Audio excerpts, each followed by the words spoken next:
Call the meeting here at 8:05. There's Mr. LeGrand.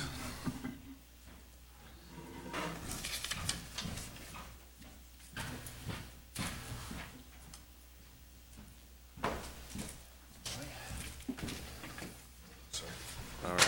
Looks like we're all present and accounted for here. Mr. Roberts, Mr. Clarence, good morning. How you guys doing? Good. Good. Hop right into it here if we like. Purchases is up first. Purchasing agenda there, dated October 6th, and just nothing remarkable in terms of what we're asking.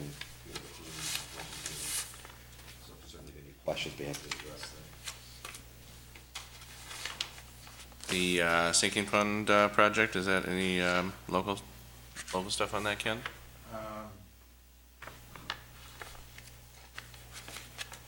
Yes, Alternative Mechanical is a local vendor, although it didn't matter, they were low bid anyway. Okay, perfect. That's a good deal all around then. Any other questions about the purchasing agenda?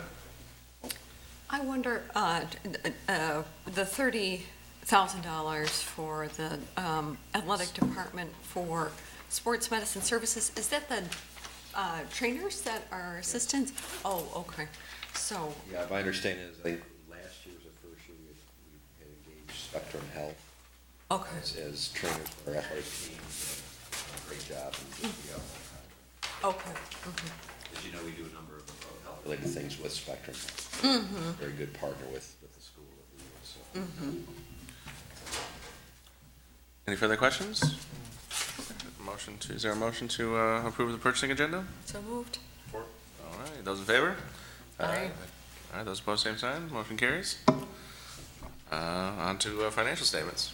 Yeah, as you know, July, August is not much going on from an operational perspective. Some financials, nothing again remarkable there. The positive side is we get the summer tax collection, so we're flush with cash right now. But come April, it's a little different story. So other than that, there really isn't anything first couple of months that is out of the ordinary. And begin our first full month in September of school operations, things will start looking a little bit different from a financial perspective. So certainly, if any questions you have, I'll be happy to answer those. Have any questions about the financial statements? There really wasn't anything crazy, I thought. All right. Seeing none, we'll move on to the Standard & Poor Yes, review just update here. update the committee here. About a month ago, it's been 6 weeks, Standard & Poor's contacted us every 3 years.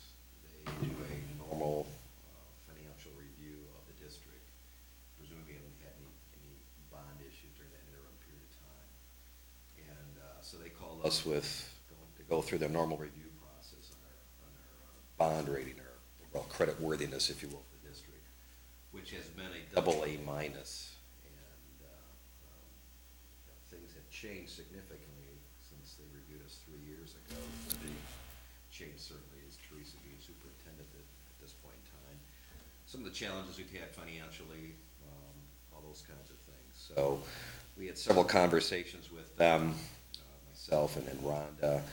Obviously looked at financial statements the last several years, our next year's budget, talked very much about the future of the district, talked about the Challenge Scholar program and other positives that we have in terms of we're seeing improvements in student achievement, all those kinds of things. And our last conversation with them was on Wednesday morning. I went to the review committee on Thursday, and I'm happy to report that they reaffirmed our AA minus rating, which is very positive for us. That's what's communicated as we've not seen it in writing yet, although I expect to see that sometime soon. But just by way of comparison, I just looked some other local districts in terms of their Standard & Poor rating. Wyoming's a single A plus. Kentwood, Rockford, and Forest Hills are all AA like us. Lansing's a single A plus. Battle Creek, a single A. Some of the schools on the east side, Novi, AA minus like us. Farmington Hills, AA. Ferndale, single A. Birmingham, AA. Kalamazoo is AA minus like us. So I think in in spite of some of the challenges we've had, we're on the right track, and they were very complimentary on our ability to maintain our what we call strong financial situation. The A, triple A, double A, single A categories are considered investment grade, which improves the liquidity, which will enable a district to borrow at a cheaper rate of interest. It was very positive that they reaffirmed that double A minus rating for us. Would you just explain that a little bit for the viewing public at home, what the grade levels are, so that they sort of understand how significant the importance of double A minus is? Certainly, public organizations like us, school districts, and this goes to the private industry too, but since we're, as you know, constantly, pretty frequently in the public debt market, we're issuing bonds for the construction, for the sinking fund program that we currently have in place. In order to be able to sell those bonds to investors, investors are anyone from individual investors like you or I, up to institutional investors like pension funds, some corporate treasury departments will invest in public debt also. Requires many times, in order to be able to sell that debt at an interest rate that we can afford, ratings from three major rating companies, Standard & Poor's being one, Moody's being the second one, and Fitch are the three most popular rating agencies.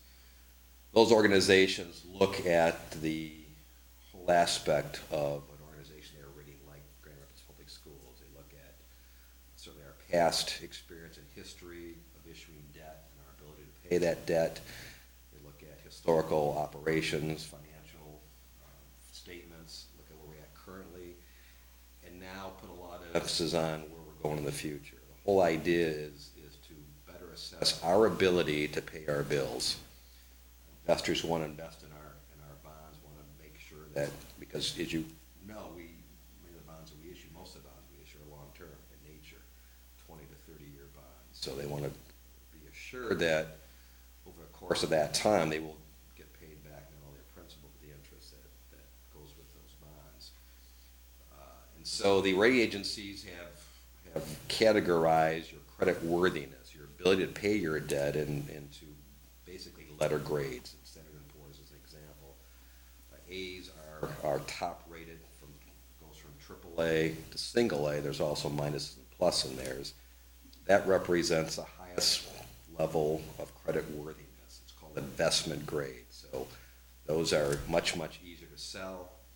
They come with a lower interest rate because the risk to the investor is lower.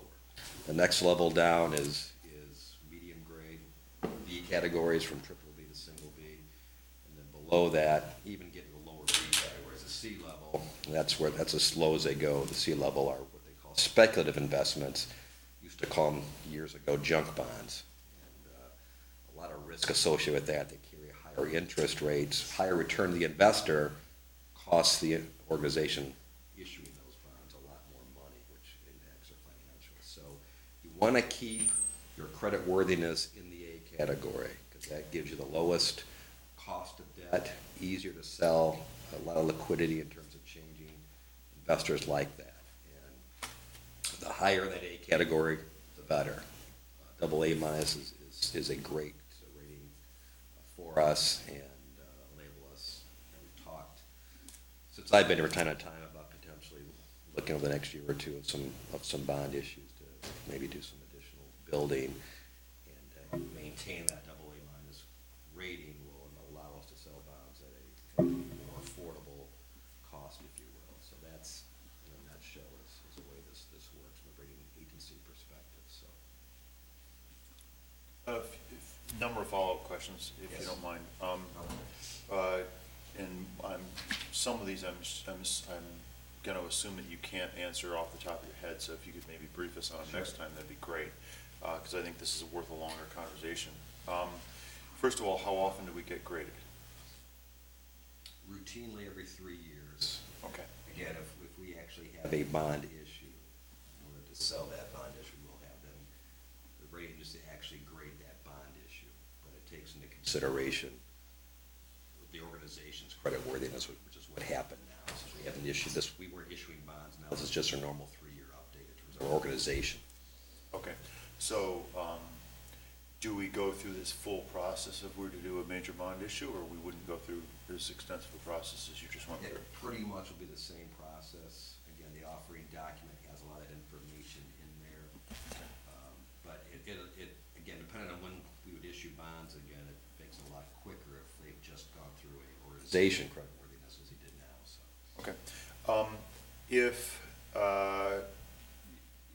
I think it'd be helpful for the board as we move forward, if you were to maybe give us a comparison between, well, first of all, what have we got in terms of, our outstanding bonds right now are locked in at 20 to 30 years, as you said, correct? Yeah. It's possible to reissue bonds, right? Reissue. Well, essentially pay them off, sort of like refinancing your Yeah, house, right? exactly. How much difference would there be between, let's say, a double A minus and a double A in terms of interest rates today, if you were to shop a bond issuance? Is it, we're talking half a point, 0.1 Probably point? 25 basis points. Okay, so about a quarter of a point. Yeah. So if we had, say, so it's probably not worth the finance cost of reissuance, even if our bond rating had gotten better, correct? There's a lot of. Because of the transaction Yeah, cost. yeah, again, there's a lot of issues that go into refunding. In some situations, well, in fact, most situations, we issue long-term bonds in a period of time we're not allowed to refinance them. Right. I don't know, again, specifics of our, I'll say, bond issues. I know we have refunded some of those current bond issues. So what that, I guess, the next question then would be, what do you perceive as the sort of key breaking points? I mean, I'm assuming you've had a conversation with them about this. So what would be the breaking point between single A and, what's below double A minus? Single A? Single A. Okay, single A plus presumably? Yes, yes. Okay, so what's the breaking point there? In other words, what are the danger inflection points for us as a board to think about, right? I mean, obviously, one of those is gonna be, fund balance, right? If we had a fund balance of 0, we wouldn't be sitting here having this conversation, I would assume.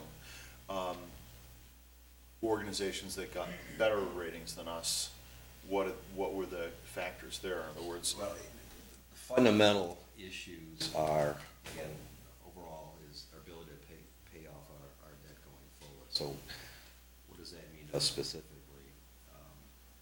Fund balance, certainly, the fund balance is impacted by operations. So in our situation where we've seen reduced enrollments, which means reduced state aid, the big issue with Standard & Poor's, we spent a lot of time talking about that, is what have we done to respond to the diminished revenue? We are very pleased with the fact that we, as you know, the transformation plan, that we've closed 10 buildings and our ability to maintain, and we've had this discussion in the budget time, be able to maintain a strong fund balance in light of the reduced enrollments, reduced state aid. So that is the key. If we continue to see, and we talked about enrollments with S&P stabilizing, that the rate of diminished enrollments has flattened out. Again, we talked about some of the things we think in the future that will help stabilize that, the Challenge Scholar for one, all those kinds of things. So that, we have to keep our, it comes down to the enrollment issue and being smart on the spending side still. We talked with S&P about the last number of years, not only us, but districts in Michigan have, cut about as much as we can out of the infrastructure of the district in terms of the student costs. And we continue to look at that, but now it comes down to our people cost. And so we talked with the board and with you folks about that and trying to be smart about those kinds of things. So it comes down to our ability to respond to the diminished revenue, diminished enrollments, if you will, on the cost side and maintaining that fund balance. S&P follows the legislation. In Michigan, we talked about the early warning legislation that has been drafted. Nothing's really happened with it yet, but it's sitting out there. We've had some conversation the last couple of weeks with our legislative people about those kinds of things and some of the factors in the early warning and the fact that we as the district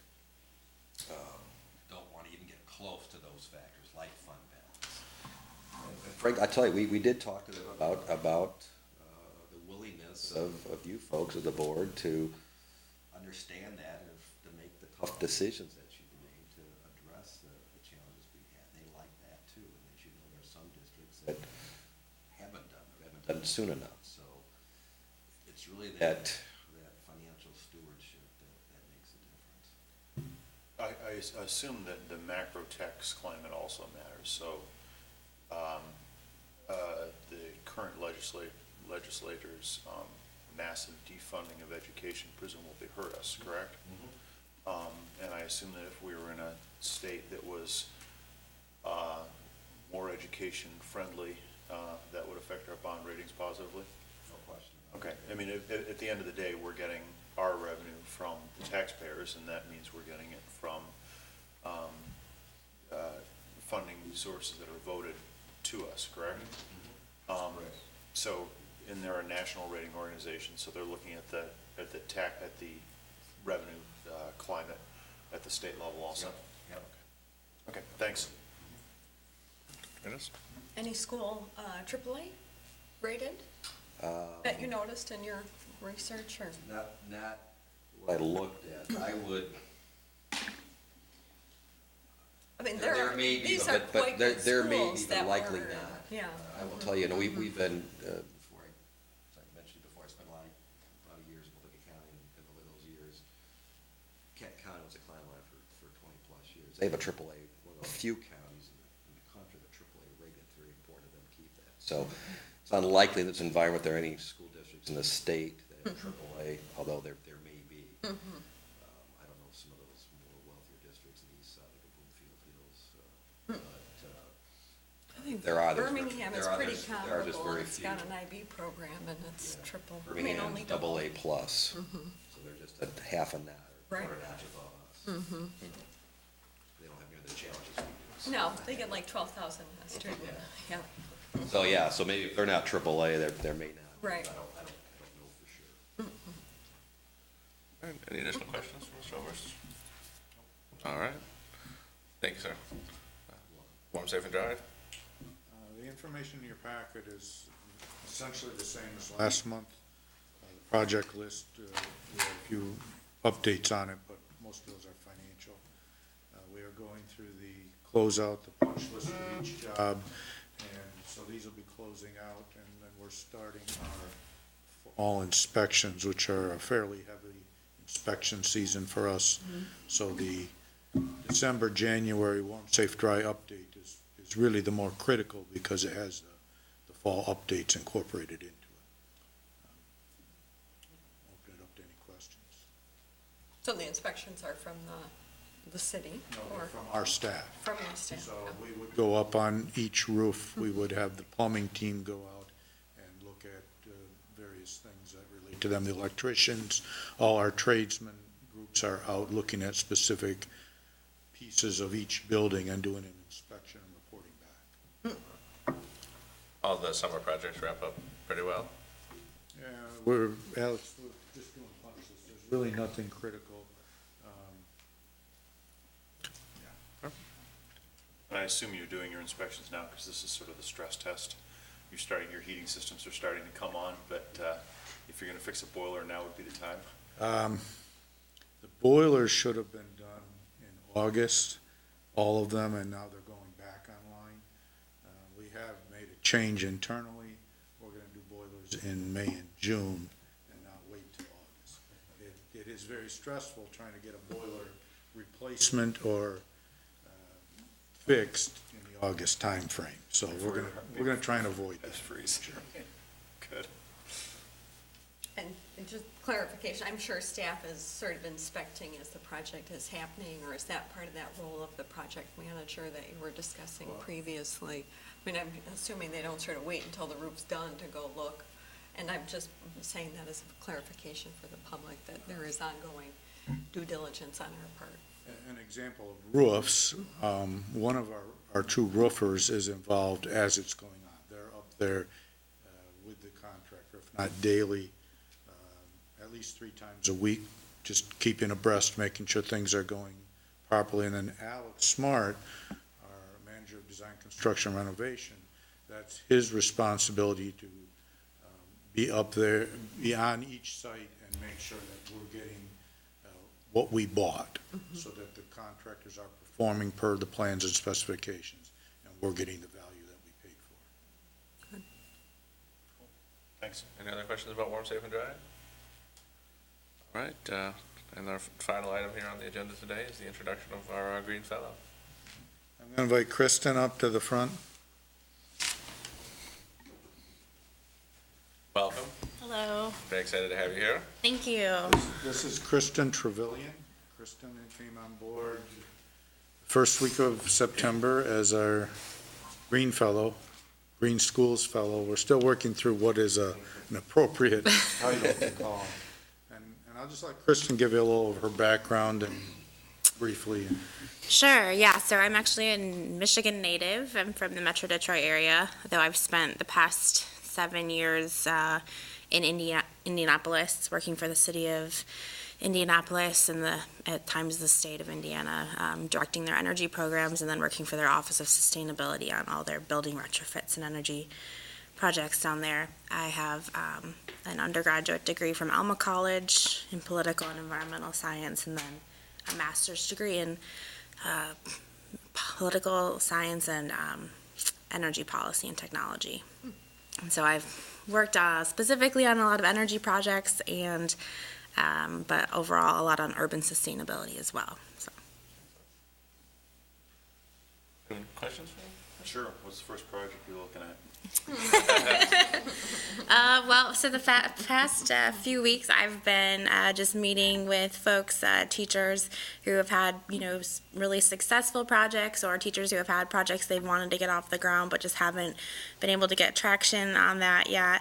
And so I'm kind of doing a bit of a listening over the next couple of weeks to try to identify what the opportunities are at the district and what has worked really well that can be scaled across the district, and what maybe could be improved upon, and then what things just haven't been attempted yet. So I think we're going to look at certainly our building energy use and our resource use that way, but I know that it's really important to look at how we're connecting a lot of the sustainability projects and issues to classroom learning. And so meeting with a lot of teachers that have had ideas about how they want to connect that and involve their students in evaluating their site, evaluating their resource use, and things like that. So looking at where those opportunities are to really engage with students in what we're doing. So that's going to be my overall focus, and I'm going to start to be forming a plan over the next few weeks once I kind of get my feet on the ground here and get a good understanding of where the district is at overall. How soon before we can get rid of incandescent lights in this room? Hopefully soon. Yeah, I can feel the heat coming out of them. I like them, they're nice and warm. Especially the wind's blowing. Yeah, all that wonderful waste energy. Yeah. That's great. Is there any additional questions for Kristen? We did have an evaluation by Rebuild Michigan. I'm sure you've seen that as part of this tool too. Yes. But, yeah, very exciting.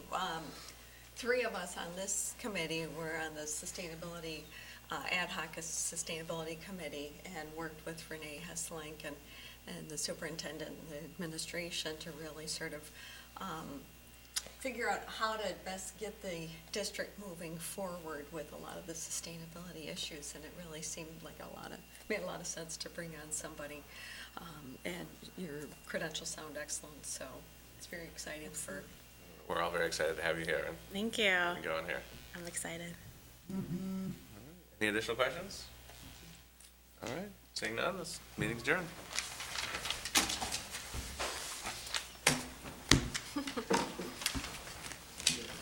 Hey.